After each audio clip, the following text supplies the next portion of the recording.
हाँ जी, क्या हाल है आप लोगों के? Very good evening to all of you. I hope आपको पिछले चैप्टर में इंटरेस्टिंग काफ़ी लगा हो, क्योंकि हमारे गांधी जी फेवरेट हैं। सो आई एम श्योर, और उनके बारे में काफ़ी इंटरेस्टिंग है, क्वेश्चंस भी वहाँ से पूछते जाते हैं। तो अब उसका पार्ट 2 हम कंटिन्यू करते हैं इस वीडियो में। ठीक है, ऑलरेडी अच्छा खासा हमारे पास सफिशिएंट डेटा है, तो हम स्टार्ट करते हैं। तो आज हम बात करेंगे संवाद, ठीक, यानी कि टॉकिंग्स के बारे में या फिर वार्तालाप। सो नमक यात्रा कम से कम 3 कारणों से उल्लेखनीय थी। ठीक, जो हमारी शॉर्ट ट्रैवलिंग थी, वो 3 रीजन्स थे जिसकी वजह से वो फेमस थी। पहला था कि यही वह घटना थी जिसके चलते महात्मा गांधी दुनिया की नज़र में आए। ठीक, इस यात्रा को यूरोप और अमेरिकी प्रेस ने व्यापक कवरेज दी थी। Let me change the colour. हाँ जी, ठीक। दूसरा क्या था कि यह पहली राष्ट्रवादी गतिविधि थी जिसमें औरतों ने भी बढ़ चढ़कर हिस्सा लिया। ठीक, यही क्वेश्चन, मतलब यही स्टेटमेंट पूछा जाता है। समाजवादी कार्यकर्ता थी कमला देवी चट्टोपाध्याय ने गांधी जी को समझाया कि भाई वे अपने आंदोलनों को सिर्फ पुरुषों तक ही सीमित न रखें। ठीक, तो कमला देवी खुद उन असंख्य औरतों में से एक थी जिन्होंने नमक या शराब कानूनों का उल्लंघन करते हुए सामूहिक गिरफ्तारी दी थी अपनी। थर्ड रीजन क्या था, और पॉसिबली था कि सबसे इंपॉर्टेंट ये था कि भाई नमक यात्रा के कारण ही अंग्रेजों को यह एहसास हुआ था कि अब उनका राज बहुत दिनों तक नहीं टिक सकेगा और उन्हें भारतीयों को ही सत्ता में हिस्सा देना पड़ेगा। ठीक, तो ये उनको 3 रीजन थे इस नमक यात्रा के। पृथक निर्वाचिका के बारे में समस्या क्या थी कि गोलमेज सम्मेलन के दौरान, गोलमेज सम्मेलन हमारे होते थे, तो उसके दौरान महात्मा गांधी ने दलित वर्गों के लिए पृथक निर्वाचिका प्रस्ताव के खिलाफ अपनी दलील पेश करते हुए कहा था, मतलब गोलमेज समय जब हमारा हो रहा था, आरटीसी, सॉरी, लंदन में, तो गांधी जी गए थे हमारे थर्ड राउंड में, सॉरी सेकंड वाले में गए थे, किसमें गए थे, उसमें गांधी जी ने क्या कहा था कि भाई उसमें बात हुई थी कि भाई we want a separate elections for like जो दलित पीपल हैं, जो एससी कम्युनिटीज के हैं, तो गांधी जी ने उसके अगेंस्ट में वोट किया था। ठीक, तो उसके अगेंस्ट में वोट करते हुए बोला था कि भाई अस्पृश्य यानी कि छुआछूतों के लिए पृथक निर्वाचिका का प्रावधान करने से उनकी दास्ता स्थायी रूप से ले लेगी। ठीक है, क्या आप चाहते हैं कि अस्पृश्य हमेशा अस्पृश्य ही बने रहें? पृथक निर्वाचिका से उनके प्रति कलंक का यह भाव और मजबूत हो जाएगा। जरूरत इस बात की है कि अस्पृश्यता का विनाश किया जाए, और जब आप यह लक्ष्य प्राप्त कर लें तो एक अड़ियल श्रेष्ठ वर्ग द्वारा एक कमतर वर्ग पर थोप दी गई यह अवैध व्यवस्था भी खत्म हो जाएगी। और जब आप इस अवैध प्रथा को नष्ट कर देंगे तो किसी को पृथक निर्वाचिका की आवश्यकता ही कहाँ रह जाएगी भाई। तो that was a good point. खैर, तो इस लक्ष्य को ध्यान में रखते हुए ब्रिटिश सरकार ने लंदन में राउंड टेबल कॉन्फ्रेंस का लाइक आयोजन शुरू किया। पहला कब हुआ था? 1930s में। ठीक, जिसमें देश के प्रमुख नेता शामिल नहीं हुए थे, पहले राउंड में नहीं हुए थे। इसी कारण अंततः यह बैठक निरर्थक, मतलब कि कोई फायदा नहीं हुआ। जनवरी 1931 में गांधी जी को जेल से रिहा किया गया। ठीक, अब गांधी जी जेल में क्यों गए थे? बिकॉज ऑफ योर शॉर्ट मार्च। ठीक, अगले ही महीने वायसराय के साथ उनकी कई लंबी बैठकें हुई। किसकी? गांधी जी की। इन्हीं बैठकों के बाद गांधी इरविन पैक्ट हुआ था। ठीक, उस पर सहमति बनी जिसकी शर्तों में सभी ने अवज्ञा आंदोलन को वापस लेना, सारे कैदियों की रिहाई और तटीय इलाकों में नमक उत्पादन की अनुमति देना शामिल था। ये डिमांड किसकी थी? गांधी जी की थी।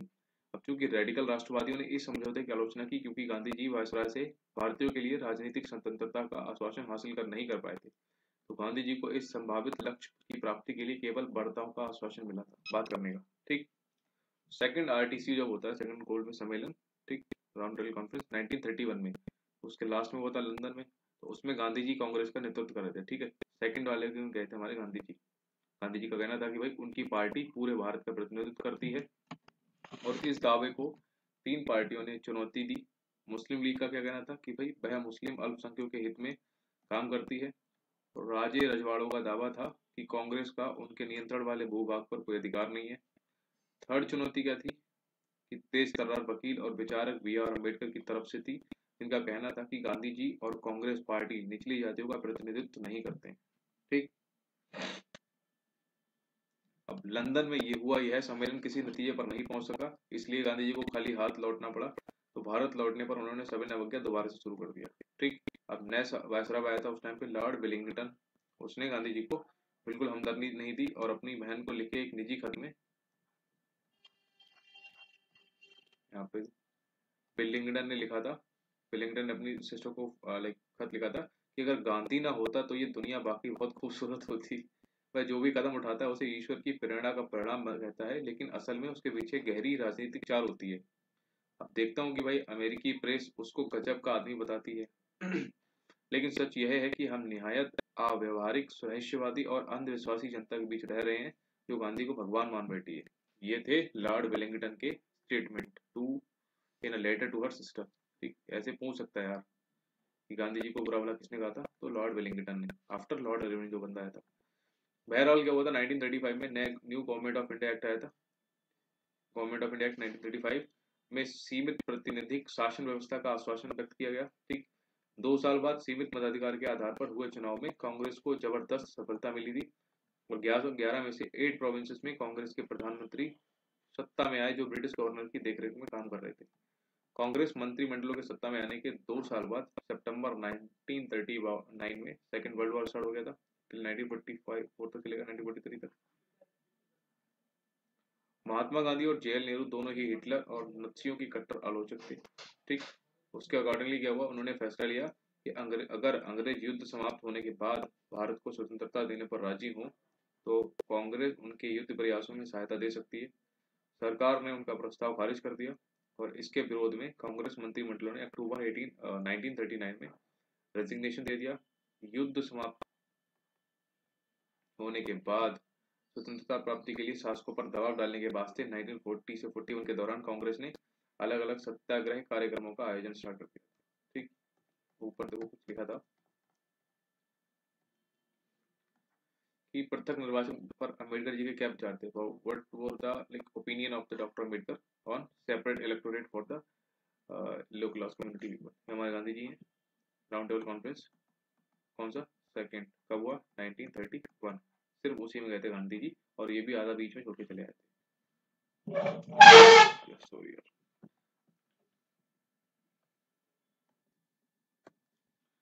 हाँ जी, तो अम्बेडकर जी क्या बोले थे कि दलित वर्गों के लिए अगर पृथक निर्वाचन के प्रस्ताव पर महात्मा गांधी की दलीलों के जवाब में अम्बेडकर ने लिखा था कि हमारे सामने एक ऐसा वर्ग है जो निश्चय ही अस्तित्व के संघर्ष में खुद को कायम नहीं रख सकता है। तो जिस अस्तित्व मतलब फ्यूचर, जिस धर्म से ये लोग बंधे हुए हैं वह उन्हें सम्मानजनक स्थान प्रदान करने की बजाय कोड़ियों की तरह देखता है जिनके साथ सामान्य संबंध नहीं रखे जा सकते। आर्थिक रूप से यह ऐसा वर्ग है जो 2 वक्त की रोटी के लिए सवर्ण हिंदुओं पर पूरी तरह आश्रित है, यानी कि डिपेंडेंट है, जिसके पास आजीविका का कोई सोर्स साधन नहीं है। तो न केवल हिंदुओं के सामाजिक पूर्वाग्रहों के कारण उनके सारे रास्ते बंद हैं, बल्कि समग्र इतिहास में हिंदू समाज ने उनके सामने खुलने वाली हर पॉसिबिलिटी को बंद कर दिया है, तो जिससे दलित वर्गों को जीवन में ऊपर उठने का कोई अवसर ना मिल सके।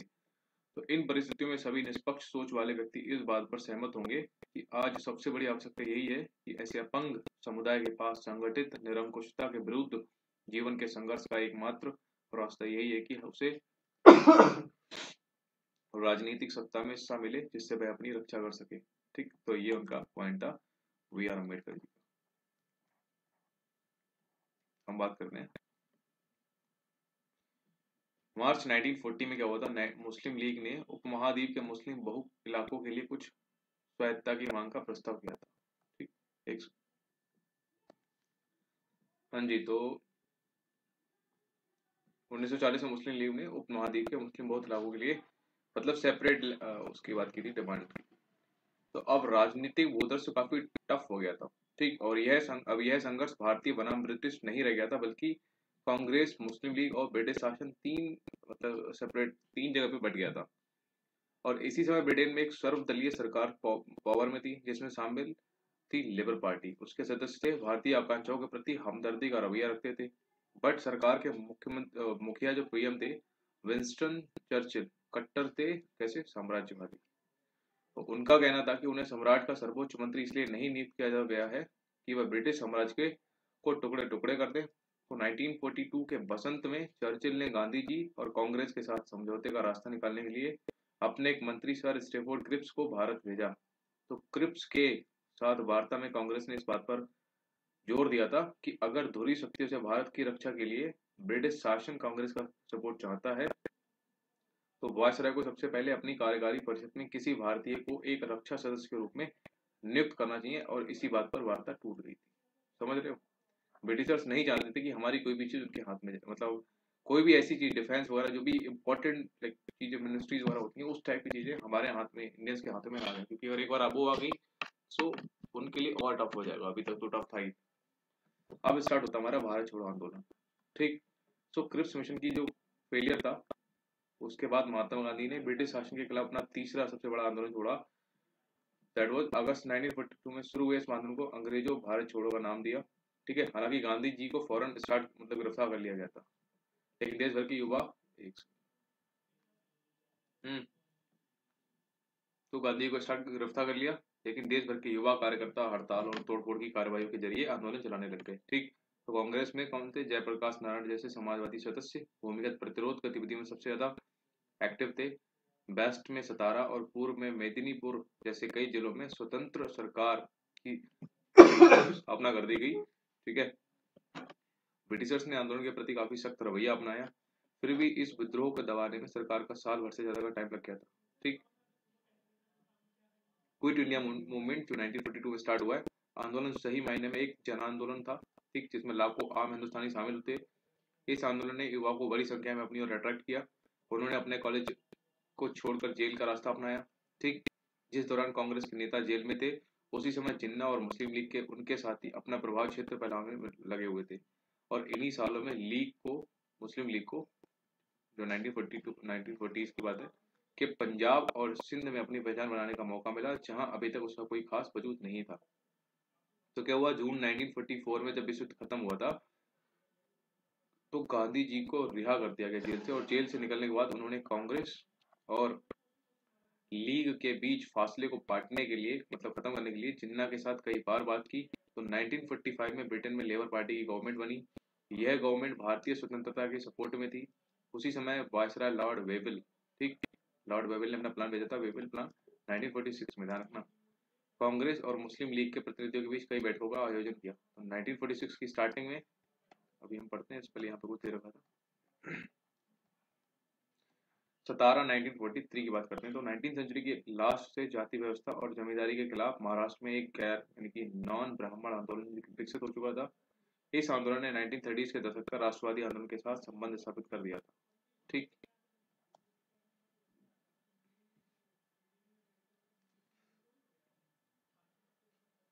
तो 1943 में महाराष्ट्र के सतारा डिस्ट्रिक्ट के कुछ युवा नेताओं ने सेवा दलों तथा तूफान दलों के साथ मिलकर एक प्रति सरकार की स्थापना कर ली थी। उन्होंने जन आंदोलनों का आयोजन किया तथा रचनात्मक कार्य किए। कुनबी किसानों के दबदबे और दलितों के सहयोग से चलने वाली सतारा एंटी गवर्नमेंट सरकारी दमन तथा अंतिम दौर में कांग्रेस की असहमति के बावजूद 1946 के चुनाव तक चलती रही थी। ठीक।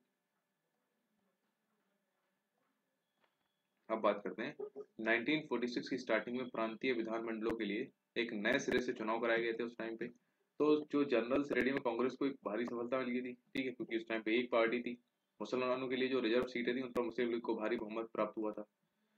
राजनीतिक ध्रुवीकरण पूरा हो चुका था। 1946 की गर्मियों में कैबिनेट मिशन 1946 में आया था, मई या जून में आया था। ठीक। 1946 में कैबिनेट मिशन आया इंडिया, और इस मिशन ने कांग्रेस और मुस्लिम लीग को एक ऐसे यूनियन व्यवस्था पर राजी करने का प्रयास किया कि जिसमें भारत के भीतर विभिन्न प्रांतों को सीमित स्वायत्तता दी जा सकती थी। कैबिनेट मिशन का यह प्रयास भी विफल रहा, खत्म रहा।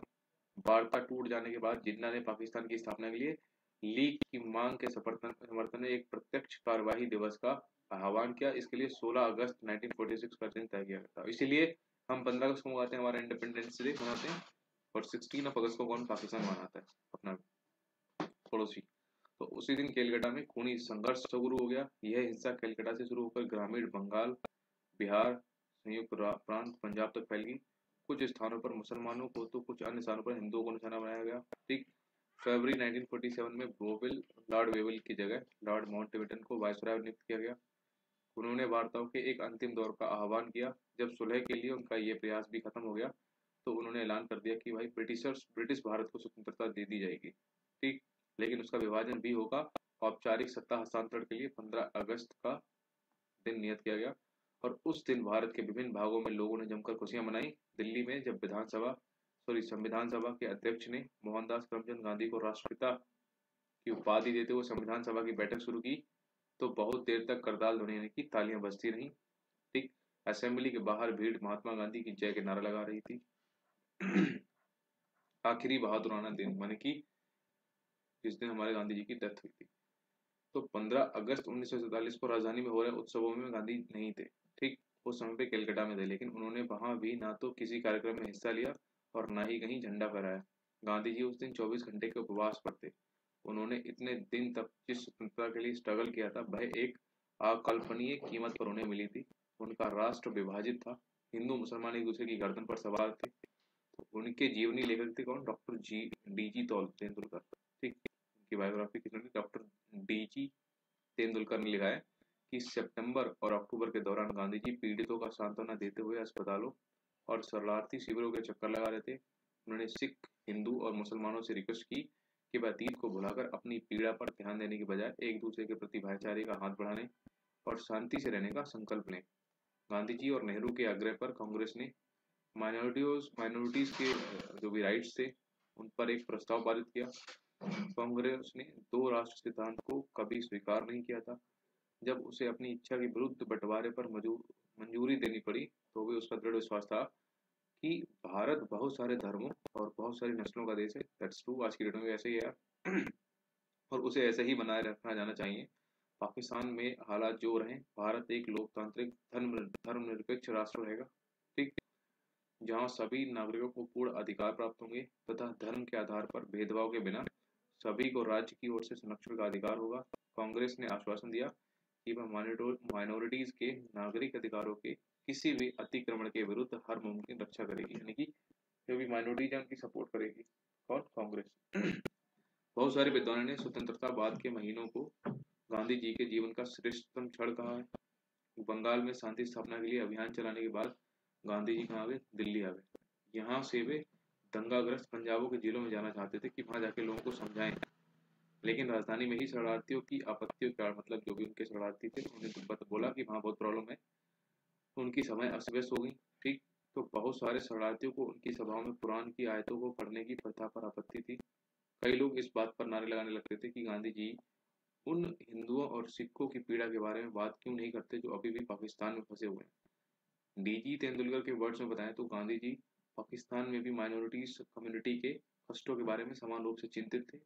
उन्हें राहत प्रदान करने के लिए वे वहां भी जाना चाहते थे, लेकिन वहां वे किस मुंह से जा सकते थे जबकि दिल्ली में ही वे मुसलमानों को पूरी सुरक्षा का आश्वासन नहीं दे पा रहे थे। तो भाई 20 जनवरी को गांधी जी पर अटैक हुआ था। ठीक, लेकिन वे अविचलित अपना काम करते रहे। 26 तारीख को उन्होंने अपनी प्रार्थना सभा में इस बात का जिक्र किया कि बीते सालों में इस दिन यानी कि 26 जनवरी को किस तरह स्वतंत्रता दिवस के रूप में मनाया जाता था। अब स्वतंत्रता मिल चुकी थी, लेकिन उसके शुरुआती महीने गहरे तौर पर मोह भंग वाले साबित हुए। फिर भी उनको विश्वास था कि बुरी घड़ी बीत चुकी है। भारत के लोग अब सभी वर्गों और धर्मों की समानता के लिए काम करेंगे तथा माइनॉरिटीज कम्युनिटी पर बहुल समुदाय का वर्चस्व व श्रेष्ठता स्थापित नहीं होगी, भले ही माइनॉरिटीज कम्युनिटी संख्या का या प्रभाव की दृष्टि से कितना भी छोटा क्यों ना हो। उन्होंने यह आशा भी जताई थी कि भाई ऑल्दो भौगोलिक और राजनीतिक रूप से भारत दो टुकड़ों में बंट चुका है, यानी कि इंडिया और पाकिस्तान, बट हर्ट में सभी सदैव मित्र एवं भाई रहेंगे, एक दूसरे को मदद व सम्मान देते रहेंगे और शेष विश्व के लिए हम एक ही होंगे। ठीक, तो गांधी जी ने स्वतंत्र और अखंड भारत के लिए जीवन भर युद्ध लड़ा। फिर भी जब देश विभाजित हो गया तो उनकी यही इच्छा थी कि दोनों देश एक दूसरे के साथ सम्मान और दोस्ती के संबंध बनाए रखें। तो बहुत सारे भारतीयों को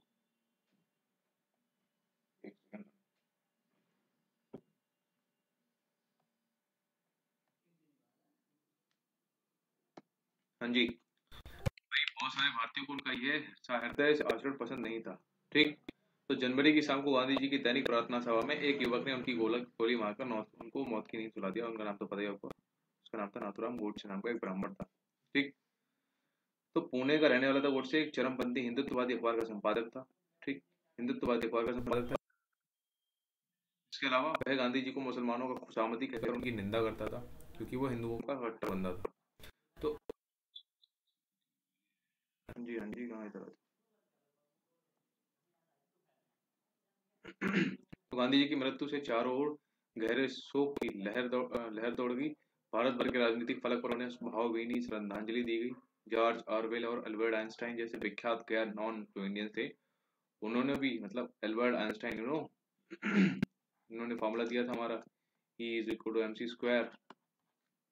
तो उन्होंने जैसे फेमस नॉन इंडियंस ने भी उनकी मृत्यु पर हृदय स्पर्शी मतलब हृदय को टच करने वाले शब्दों में शोक संदेश भेजे। एक जमाने में उनकी कदकाठी और कथित रूप से बेतुके विचारों के लिए गांधी जी का उपहास करने वाली टाइम जो थी पत्रिका आगे थी US की, ठीक, तो ने उनके बलिदान की तुलना अब्राहम लिंकन के बलिदान से की। पत्रिका ने कहा कि एक धर्मांध अमेरिकी ने लिंकन को मार दिया था क्योंकि उन्हें नस्ल या रंग से परे मानव मात्र की समानता में विश्वास था, और दूसरी तरफ एक धर्मांध हिंदू ने गांधी जी की जीवन लीला समाप्त कर दी क्योंकि गांधी जी ऐसे कठिन क्षणों में भी दोस्ती और भाईचारे में विश्वास रखते थे। तो विभिन्न धर्मों को मानने वालों के बीच दोस्ती की अनिवार्यता पर बल देते थे। टाइम ने लिखा था कि भाई दुनिया जानती थी कि उसने उनकी यानी कि गांधी जी की मृत्यु पर वैसे ही मौन धारण कर लिया है जिस प्रकार उसने लिंकन की मृत्यु पर किया था, और यह समझना एक मायने में बहुत गहरा और बहुत ही सिंपल काम है। गांधी को समझते हैं, हमारे पास बहुत सारे सोर्सेस अवेलेबल हैं जिसके जरिए हम गांधी जी के राजनीतिक सफर तथा उनके जो भी नेशनल आंदोलन थे उनके इतिहास को सूत्रबद्ध कर सकते हैं। सार्वजनिक स्वर और निजी लेखन के बारे में बताते हैं कि इस दिशा में महात्मा गांधी और उनके सहयोगियों और प्रतिद्वंदी जो उनके जी कॉम्पिटिटर थे, दोनों तरह के समकालीनों के लेखक और भाषण एक इम्पॉर्टेंट सोर्स हैं। और इन लेखनों में हमें इस बात का ख्याल रखना चाहिए कि किस चीज को जनता के लिए रखा गया था और किस चीज को अन्य पर्पजेस के लिए रखा गया था। फॉर एग्जाम्पल, भाषणों से हमें किसी व्यक्ति के सार्वजनिक विचारों को सुनने का मौका मिलता है, जबकि उसके व्यक्तिगत लेटर्स हमें उसके निजी विचारों को झलक देते हैं, ठीक। इन पत्रों में हम लिखने वाले को अपना गुस्सा और पीड़ा, असंतोष और बेचैनी, अपनी आशाएं और हताशाएं व्यक्त करते हुए देख सकते हैं। इनमें से बहुत सारी बातों को वह अपने सार्वजनिक व्यक्तियों में व्यक्त नहीं कर सकते, लेकिन हमें यह भी याद रखना चाहिए कि कई बार निजी सार्वजनिक का यह फर्क टूट जाता है।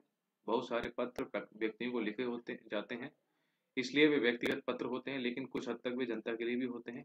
और उन पत्रों की भाषा इस एहसास से भी तय होती है कि पॉसिबल है कि एक दिन उन्हें प्रकाशित कर दिया जाएगा।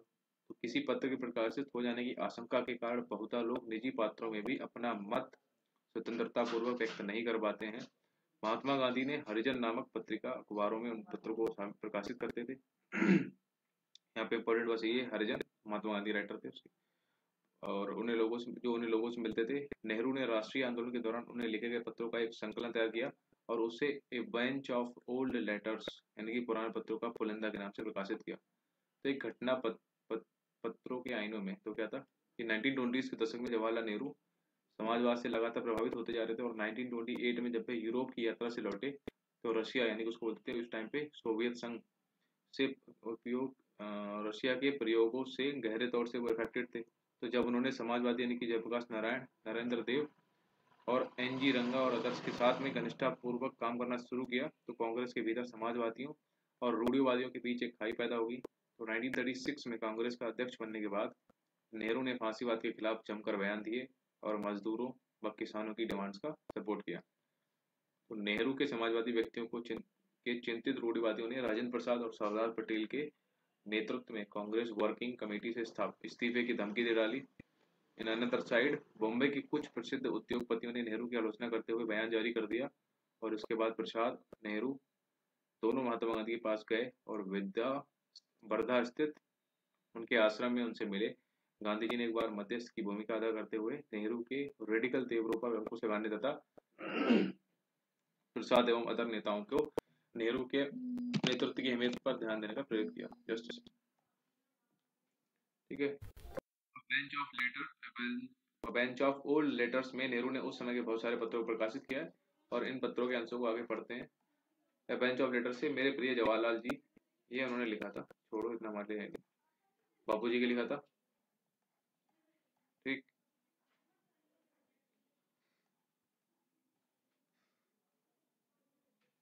ये आप लोग पढ़ लेना, तो कुछ है नहीं इसमें, ठीक है। ये छवि गणना की बात करते हैं। आत्मकथाएं भी हमें उस अतीत का ब्यौरा देती हैं जो मानवीय विवरणों के हिसाब से काफी समृद्ध होता है, परंतु यहाँ भी हमें इस बात का ध्यान रखना चाहिए कि हम आत्मकथाओं को किस तरह से पढ़ते हैं और उनको कैसे व्याख्या करते हैं। हमें यह याद रखना चाहिए कि आत्मकथाएं प्राय स्मृति के आधार पर लिखी होती है, ठीक। आत्मकथा यानी कि बोलते हैं ऑटो बंदा खुद से लिखता है। हम लिखने वालों को क्या याद रखा उसे कौन सी चीजें महत्वपूर्ण दिखाई दी वगैरह वगैरह, तो फलस्वरूप ठीक है। पुलिस की नज़र से देखा जाए तो कुछ इम्पोर्टेंट है नहीं इतना। पुलिस की नज़र कैसी थी? गृह प्रभाग की पाक्षिक रिपोर्ट है जो कि गोपनीय थी उस टाइम पे। वो यहाँ पे वो सब दे रखे हैं कि कहाँ पर क्या पे कैसे कैसे चल रहा था। ठीक,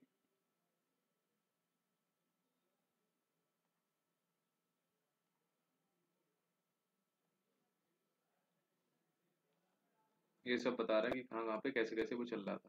ठीक, कि मार्च 1930 का दूसरा पखवाड़ा बंगाल बंगाल में, अप्रैल 1930 का कैसे चल रहा था। ठीक, बिहार और उड़ीसा में गैर कानूनी नमक उत्पादन के अनोखे मगर छोटे प्रयास हो रहे थे।